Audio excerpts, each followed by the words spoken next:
Dr. Amy. Time for another Tuesday tip. This one is about inflammatory markers. So inflammation is linked to like the top 5 causes of mortality in the US and also globally, right? Like giant things. Inflammation is linked to cancer, it's linked to obesity, it's linked to diabetes, it's linked to all of the major conditions, heart disease, obviously, right? So it's kind of the underneath of everything. But unfortunately, we don't have great tests for inflammation. So what we do have is a test called ESR, which is erythrocyte, that's your red blood cells, sedimentation rate. And so it's literally red blood cells in a tube. How fast do they fall to the bottom? Theory being, if they fall faster, there's more inflammation. There's also something called C-reactive protein, which actually is a little bit more specific. It's a measure of inflammation in that moment. It's a very, very rapidly changing measure. And that one actually does have some clinical accuracy in terms of heart disease and things like that.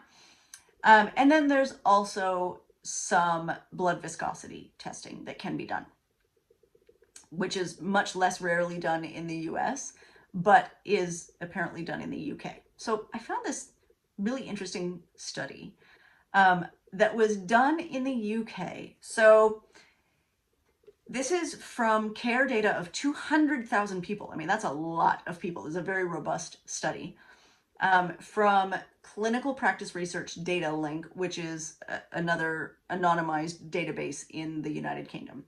Of these people, 160,000 of them had inflammatory marker tests and 40,000 did not, right? So that's like the case and control groups.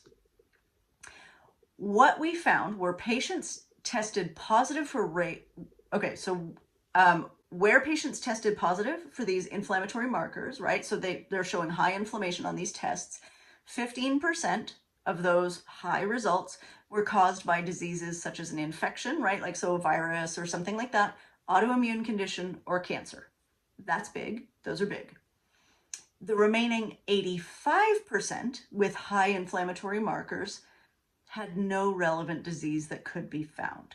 Now, they may still have inflammation and kind of a mystery diagnosis, but nothing was linked. So those results are called false positives. So what we're seeing here so far is an 85% false positive rate. That's kind of a lot. So the researchers calculated that for every 1,000 inflammatory marker tests performed, there would be roughly 278 positives, right? Raised inflammatory markers. And of those, 236 are false positives. Not so good.